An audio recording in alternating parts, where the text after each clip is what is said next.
मेघालय के जंगल में टुनटुनी नाम की एक चिड़िया अपने जादुई सेब घर में रहती थी। टुनटुनी चिड़िया बहुत ही मेहनती और एक गरीब चिड़िया थी। उसकी इसी मेहनत की वजह से एक साधु ने उसे जादुई सेब घर का वरदान दिया था। वो उस जादुई सेब घर के सेब बेचकर अपना गुजारा करती थी। सभी पक्षियों को उसके सेब बहुत पसंद आते थे। सेब ले लो, सेब, लाल लाल मीठे मीठे सेब ले लो। सच में टुनटुनी, तुम्हारे सेब बहुत स्वादिष्ट हैं, लेकिन तुम ये मीठे सेब सस्ती कीमत पर क्यों बेचती हो? जबकि तुम्हारे सेब खाने के लिए तो पक्षी तुम्हें मुंह मांगे पैसे दे देंगे। तुम जानती हो, इस जंगल में तुम्हारे जैसे मीठे और लाल सेब कहीं और नहीं मिल सकते। नहीं नहीं बंटी भैया, मुझे पैसों का लालच नहीं है। थोड़े पैसों में ही मेरा गुजारा चल जाता है। मैं चाहती हूँ कि ज्यादा से ज्यादा पक्षी मेरे सेबों का स्वाद चखे। वैसे भी मैं अकेली हूँ और मुझे ज्यादा पैसों की कोई जरूरत भी नहीं है, इसलिए मैं अपने सेब कम कीमत पर बेचती हूँ। टुनटुनी चिड़िया की ये बात सुनकर बंटी कबूतर बहुत खुश होता है और उससे कहता है, अरे वाह टुनटुनी, सच में जैसे तुम्हारे मीठे लाल सेब हैं, वैसे ही तुम्हारी बातें भी कितनी अच्छी हैं। तुम जानती हो, इतनी सी उम्र में तुम कितनी समझदार बातें करती हो। मैं जानता हूँ, बचपन में ही तुम अनाथ हो गई थी, लेकिन तुमने हार नहीं मानी। अपनी मेहनत और लगन से अपने सेबों को बेचकर तुम अपना गुजारा कर रही हो। ये कहकर बंटी कबूतर वहाँ से चला जाता है। वहीं उसी गांव में कालू नाम का एक दुष्ट कौवा रहता था। वो टुनटुनी चिड़िया से बहुत जलता था। उससे टुनटुनी की तरक्की और तारीफ सुनना बिल्कुल भी पसंद नहीं था। पता नहीं इस चिड़िया में ऐसा क्या है, जब भी देखो हर कोई इसकी तारीफ करता फिरता है। मुझे इस बात से बहुत ज्यादा गुस्सा आता है। इसके सेब इतने खास थोड़ी हैं। मैं चाहूँ तो मैं भी ऐसे ही सेब बेच सकता हूँ। फिर एक दिन कालू कौवा दूसरे जंगल में रहने वाले अपने जादूगर चाचा के पास जाता है और उनसे कहता है, चाचा, मैं सेबों का व्यापार करना चाहता हूँ, लेकिन मैं सेब का पेड़ उगा नहीं पा रहा हूँ। सेब का पेड़ उगाने के लिए मुझे आपकी मदद चाहिए। ठीक है कालू बेटा, मैं तेरी मदद जरूर करूँगा। इतना कहकर जादूगर कालू कौवे को एक छोटा सा पौधा दे देता है और उससे कहता है, कालू, तू इस पौधे को लेकर अपने घर में लगा दे। कुछ दिनों में ये पौधा बड़ा होकर जादुई सेब के पेड़ में बदल जाएगा। उसके बाद तुझे उस पेड़ पर बहुत सारे लाल लाल सेब मिलेंगे। अच्छा चाचा जी, अब तो बहुत मजा आएगा। मुझे बिल्कुल मेहनत नहीं करनी पड़ेगी और बैठे बिठाए सेब मिल जाएंगे। नहीं नहीं कालू, यह इतना आसान नहीं है। इस पौधे को बड़ा करने के लिए तुझे इसमें पानी के बजाय पक्षियों का खून डालना पड़ेगा, तभी ये एक विशाल सेब का पेड़ बनेगा। ये सुनकर कालू कौवा पौधा लेकर अपने घर चला जाता है। मुझे किसी भी तरह एक पक्षी को पकड़ना होगा ताकि मैं उसका खून इस पौधे में डाल सकूं। तभी कालू कौवा देखता है कि उसके घर के सामने से पिंकी नाम की एक चिड़िया गुजर रही थी। कालू फौरन उसके पास पहुंच जाता है और उसे बेहोशी की दवा सुंघाकर अपने घर ले आता है। फिर कालू पिंकी चिड़िया का थोड़ा सा खून उस पौधे के ऊपर डाल देता है। ऐसा करते ही पौधा बड़ा हो जाता है, लेकिन उस पर सिर्फ एक ही सेब लगता है। ऐसे मेरा काम नहीं चलेगा। मुझे और पक्षियों की जरूरत है। कैसे भी करके मुझे और पक्षियों को पकड़ना होगा। अगले दिन कालू कौवा जंगल के बाजार में पहुंच जाता है। तभी वो देखता है कि हरिया तोता और गोलू चिड़ा टुनटुनी चिड़िया से सेब खरीद कर खा रहे हैं। अब मैं इन पक्षियों को पकड़कर अपने घर ले जाता हूँ। इतना कहकर कालू उन दोनों पक्षियों के पास पहुंच जाता है। सुनो हरिया और गोलू, मैंने भी अपने घर में सेब का पेड़ उगाया है। उसके सेब इस टुनटुनी चिड़िया के सेब से ज्यादा मीठे हैं। एक बार तुम खाकर तो देखो। मैं वादा करता हूँ तुम टुनटुनी के सेब का स्वाद भूल जाओगे।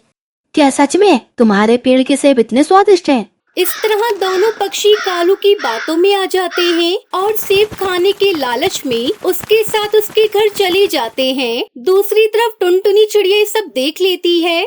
अरे नहीं, ये कालू उन दोनों पक्षियों को लेकर अपने घर क्यों जा रहा है? मुझे तो लगता है कुछ गड़बड़ है। ये कालू भरोसे के लायक बिल्कुल नहीं है। उसके बाद टुनटुनी कालू का पीछा करते हुए उसके घर तक पहुंच जाती है। घर पहुंचकर कालू जल्दी से दरवाजा बंद कर देता है। अरे कालू, तुम इस तरह दरवाजा क्यों बंद कर रहे हो? हमें तो सेब ही खाना है ना। तुम्हें अभी पता चल जाएगा मैं ऐसा क्यों कर रहा हूँ। ये कहकर कालू एक बड़ा सा चाकू निकाल लेता है और उन दोनों पक्षियों को रस्सियों से बांध देता है। अरे नहीं, लगता है ये हम दोनों की जान लेने वाला है, मुझे कुछ करना होगा। फिर टुनटुनी चिड़िया खिड़की में से सब देख लेती है और गांव वालों को बुलाने चली जाती है। दूसरी तरफ कालू उन दोनों पक्षियों को अपना शिकार बनाने की तैयारी कर रहा था। मैं तुम दोनों को मारकर तुम्हारे शरीर से सारा खून निकालकर अपने जादुई सेब के पेड़ के ऊपर डाल दूंगा। उसके बाद उस पर ढेर सारे सेब लगना शुरू हो जाएंगे और उन्हें बेचकर मैं अमीर बन जाऊंगा। गोलू, लगता है ये पागल हो गया है, अब ये हम दोनों को नहीं छोड़ेगा। तभी टुनटुनी चिड़िया जंगल में रहने वाले पक्षियों को लेकर वहां पहुंच जाती है। वो दोनों पक्षी सबको कालू कौवे के गलत इरादों के बारे में बता देते हैं। उनकी बात सुनकर गांव वालों को बहुत गुस्सा आता है। कालू कौवा वहां से भागने की कोशिश करता है, लेकिन तभी वो सब पक्षी उसे पकड़कर जान से मार देते हैं और उसके घर में लगे जादुई सेब के पेड़ को उखाड़कर वहां से फेंक देते हैं। इस तरह कालू कौवे को उसके किए की सजा मिल जाती है और टुनटुनी चिड़िया खुशी खुशी अपने जादुई सेब घर के सेब बेचकर अपनी जिंदगी गुजारने लगती है।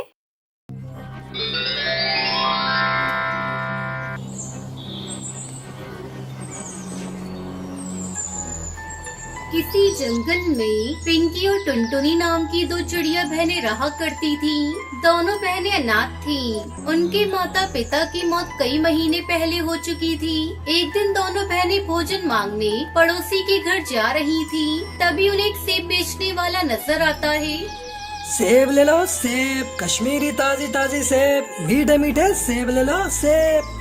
दीदी वो देखो ना, सेब बेचने वाला आया है। मुझे बहुत भूख लगी है, एक सेब खरीद दो ना। कैसे खरीदूं सेब पिंकी? सेब वाला बिना पैसे लिए सेब नहीं देगा। तो जिद मत कर, मेरे पास सेब खरीदने के लिए पैसे नहीं है। दीदी एक बार मेरी खातिर उससे मांग कर देखो ना, शायद वो हमें सेब दे दे। तब तक आप लोग कमेंट पे बताएं 900 माइनस 500 कितने होते हैं। अपनी बहन की बात मानकर टुनटुनी चिड़िया सेब वाले के पास जाती है और उससे कहती है, सेब वाले अंकल, मुझे एक सेब चाहिए। ये लो ताजे और मीठे मीठे सेब, सीधे कश्मीर की वादियों से लेकर आ रहा हूँ। इस एक सेब का बस तुम्हें 10 रुपए देना होगा। ये सुनकर टुनटुनी चिड़िया उदास हो जाती है और उससे कहती है, लेकिन अंकल मेरे पास एक भी रुपया नहीं है। मेरे मम्मी पापा कई महीने पहले हमें छोड़कर चली गई। मेरी छोटी बहन भूखी है और वो सेब खाने की जिद कर रही है। अंकल प्लीज हमें एक सेब दे दो ना। इतना कहकर टुनटुनी वहाँ से जाने लगती है। उस सेब वाले को टुनटुनी उसकी बहन पर दया आ जाती है। ये लो बिटिया सेब, तुम्हें इसके पैसे देने की कोई जरूरत नहीं है। ये कहकर वो सेब उन्हें दे देता है। फिर पिंकी चिड़िया सेब को लेकर बड़े गौर से देखने लगती है। अरे पागल, तू उसे इतनी गौर से क्यों देख रही है? तुझे भूख लगी है ना, जल्दी से खा ले। मैं इसे नहीं खाऊंगी टुनटुनी दीदी। मेरे दिमाग में एक आइडिया आया है। क्यों न अपने घर के पीछे जो खाली जमीन है वहाँ हम इस सेब को बो देंगे। फिर एक बड़ा पेड़ उगेगा और उस पर बहुत सारे सेब लगेंगे। तब हम उसे तोड़कर जितना मन चाहे उतना सेब खाएंगे और बच्चे वो सेब बेच देंगे। अरे तू तो बिल्कुल पागल है पिंकी। ये सब जादुई दुनिया में होता है, असल जिंदगी में ऐसा कुछ भी नहीं होता। लेकिन पिंकी चिड़िया अपनी बहन की बात नहीं मानती और उस सेब को मिट्टी में दबा देती है। अगले दिन दोनों बहनों की खुशी का ठिकाना नहीं रहता जब उनके घर के पीछे एक बड़ी सी सेब का पेड़ उग आता है और उस पर बड़े बड़े सेब लग जाते हैं। टुनटुनी को तो अपनी आंखों पर विश्वास ही नहीं हो रहा था। दीदी जल्दी से सेब को तोड़कर बाजार में बेचने चलते हैं। जब दोनों बहनें सेब बेचकर घर आती हैं तो मुखिया उनके घर का सामान बाहर फेंक रहा था। मुखिया जी आप ये क्या कर रही हैं? हमारे घर का सामान क्यों फेंक रही हैं? अब से ये घर हमारा है। तेरे बाप ने मुझसे कर्ज लिया था और बिना चुकाए मर गया। चलो अब दोनों भागो यहाँ से। टुनटुनी अपनी बहन को लेकर सेब के पेड़ पर बैठकर रोने लगती है। पिंकी मेरी बहन बहन, अब क्या होगा? हम दोनों बेघर हो गए, कहाँ जाएंगे? हम सर छुपाने के लिए हमारे पास कोई छत नहीं। काश हमारे मम्मी पापा जिंदा होते तो हमें ये दिन देखना नहीं पड़ता। तब सेब के पेड़ पर एक बड़ा सा सेब प्रकट होता है और उससे आवाज आती है, बच्चों, तुम दोनों को रोने और चिंता करने की कोई जरूरत नहीं है। आज से तुम दोनों मेरे इस जादुई सेब घर में रहोगी। उस सेब घर को देखकर दोनों बहनें प्रसन्न हो जाती हैं और खुशी खुशी उस जादुई सेब घर में रहने लगती हैं।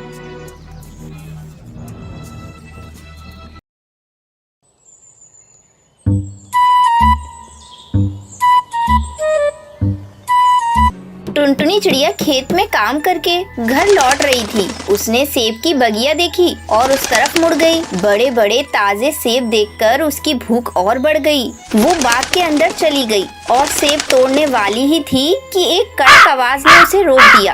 ए चिड़िया, खबरदार, जो सेब को हाथ लगाया बाग से बाहर निकल, जल्दी से बाहर आ जा, नहीं तो तेरी हड्डी पसली एक कर दूंगा। ठीक है काका, मैं आपके सेब नहीं तोड़ूंगी। बहुत भूख लगी थी, इसलिए सेब खाने का इरादा बन गया था। क्षमा कीजिए, मेरी ही गलती है। मेरी भूख ने गुनाह करने के लिए मजबूर कर दिया था।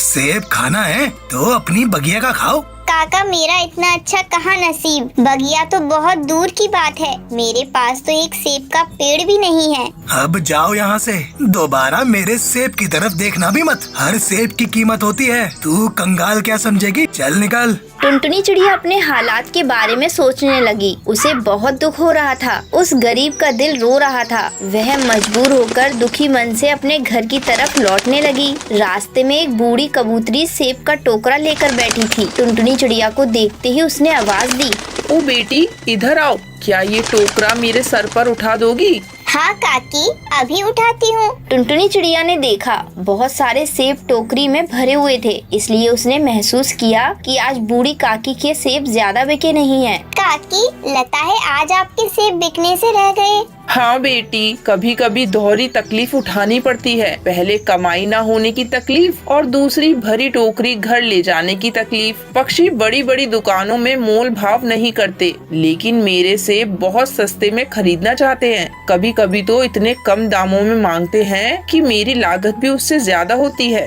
काकी, मैं आपकी दूसरी तकलीफ कम कर सकती हूँ।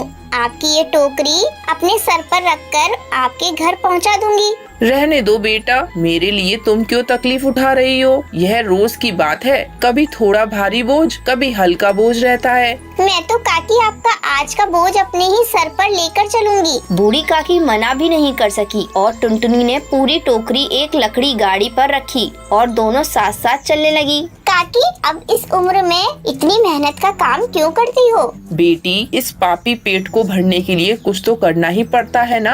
आपके घर में आपके अलावा और कौन कौन है? मैं अकेली रहती हूँ बेटा। एक जवान बेटा था, वह भी भगवान को प्यारा हो गया। अब भगवान से प्रार्थना करती हूँ कि मुझे भी जल्दी से अपने पास बुला ले। बूढ़ी काकी के मुंह से ये सुनकर टुनटुनी चिड़िया की आंखें भर आईं। काकी, मैं आपकी टोकरी लाने और ले जाने का काम करूंगी। इतना भारी बोझ लेकर चलना आपके लिए हानिकारक है, इतना तो कर ही सकती हूँ। टुनटुनी चिड़िया सेब बेचने के लिए आवाज लगाने लगी। ताजे ताजे मीठे सेब ले लो, चक्कर देखो, फिर पैसे दो। लाजवाब लाल लाल सेब ले लो। एक कबूतर आया, उसने बहुत सारे सेब खरीद लिए। बूढ़ी काकी का मुंह खिल उठा। बातें करते करते बूढ़ी काकी का घर आ गया और टुनटुनी ने टोकरी उसके घर के अंदर रख दिया और बाहर आने लगी। रुक जाओ बेटी, तुम्हारा नाम क्या है? काकी, मेरा नाम टुनटुनी है। वैसे पक्षी मुझे टुन्नू टूनी कुछ भी कहते हैं। इतने में बूढ़ी काकी ने 2 सेब टुनटुनी के हाथ पर रख दिए। बेटी, खा लेना इसे, बड़ी मेहनत की है तुमने। काकी, मैं एक सेब खाऊंगी और दूसरा घर ले जाऊंगी। भगवान की कृपा अगर हो गई तो मैं सेब का पेड़ उगाऊंगी। काकी, ये दुनिया भी बड़ी अजब गजब है। कोई नफरत से भगाता है और कोई प्यार से खिलाता है। ठीक है बेटा, खा लेना और इसके बीज को खेत में डाल देना। टुनटुनी ने सेब खाए और उसके बीज अपने पास रख लिए। उसने सेब के कई बीज लगाए, लेकिन एक पौधा तैयार होने लगा। वह देखते ही देखते बड़ा हो गया। टुनटुनी चिड़िया उसे बार बार देखती और जितनी बार देखती उतना उसे बड़ा लगता। कुछ ही दिनों में वह बड़ा पेड़ बन गया। बड़े बड़े लाल लाल ढेर सारे सेब लटकने लगे। टुनटुनी चिड़िया बड़े बड़े लाल लाल सेब तोड़ने लगी, लेकिन बहुत देर के बाद भी सेब खत्म ही नहीं हो रहे थे। हे भगवान, ये कौन सा जादू है? आपने मुझे सेब का इतना बड़ा भंडार दे दिया है। ये तो बहुत चमत्कारी जादुई सेब का पेड़ है। मैंने जितने तोड़े, भगवान ने उतने सेब फिर से जोड़े। इसके फल तो खत्म ही होने का नाम ही नहीं ले रहे। अब तो मेरी बूढ़ी काकी को भी फल बेचने के लिए दर दर नहीं भटकना पड़ेगा। टुनटुनी चिड़िया के पास सेब के फलों का बहुत बड़ा भंडार हो गया। उसने उन्हें बेचकर बहुत सारा धन इकट्ठा किया। वह बूढ़ी काकी के पास गई। काकी, आज से आप टोकरी में फल नहीं बेचेंगी। बेटा, ये क्या कह रही हो? काकी, भगवान की कृपा से अब आपकी ये बेटी कमाएगी और आप मजे से घर में भगवान की पूजा और भजन करना। टुनटुनी चिड़िया बूढ़ी काकी को अपने घर ले गई और दोनों खुशी खुशी रहने लगी।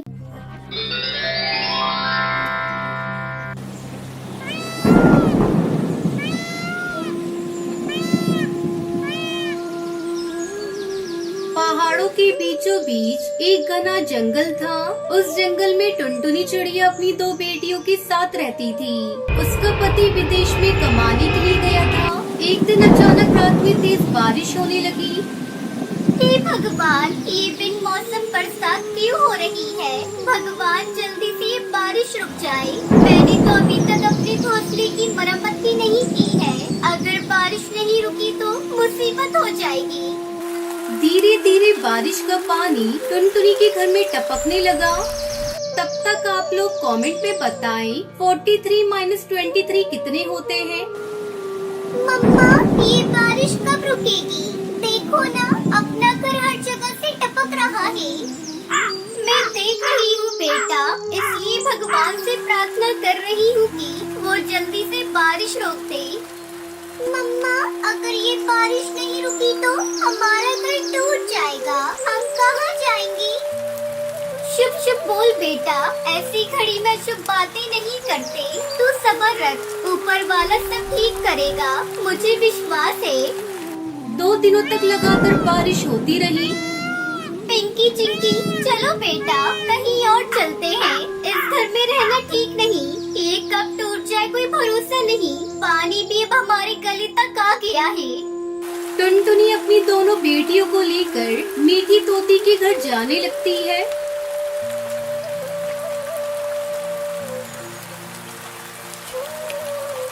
मम्मा, हम कहाँ जा रही हैं? कौन हमें बारिश में सहारा देगा? बेटा, हम तेरी मीठी आंटी के घर जाकर बारिश रुकने तक वहीं रहेंगे। मम्मा, अगर मीठी आंटी ने अपने घर में हमें नहीं रहने दिया तो तब हम कहाँ जाएंगे? पता नहीं बेटा, तेरे पापा यहाँ होते तो हमें इतनी मुसीबत नहीं होती। मैं और तेरे पापा मिलकर कब का अपना घर मजबूत बना लेते। हमें इस तरह दर दर भटकना नहीं पड़ता। वो तीनों बातें करते हुए जा रही थी। तभी पिंकी को एक बड़ा सा सेब दिखाई देता है। मम्मा मम्मा, वो देखो, उस पेड़ पे एक बड़ा सा सेब दिखाई दे रहा है। अरे हाँ बेटा, उसमें तो दरवाजा भी है। शायद वो सेब घर है। ऐसा लगता है वो सेब घर किसी पक्षी का है। चलो पहले चलकर वहाँ मदद मांगते हैं।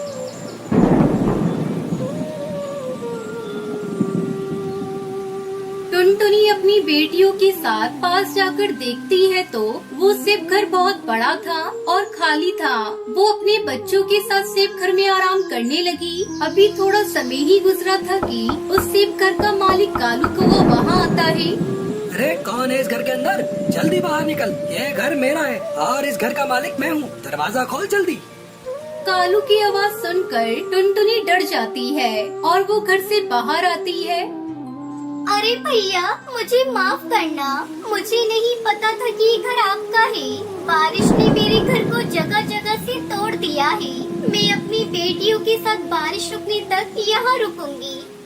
बहन, मुझे माफ कर दो। आज से हम सब एक साथ इस सेब के घर में रहेंगे। तुमने मुझे भैया कहा है, मेरी कोई बहन नहीं। आज से तुम अपने भाई के घर में जब तक रहना चाहो रह सकती हो। बहन, ये लो, कुछ फल लेकर आया हूँ। तुम खुद भी खा लो और बच्चों को भी खिला दो।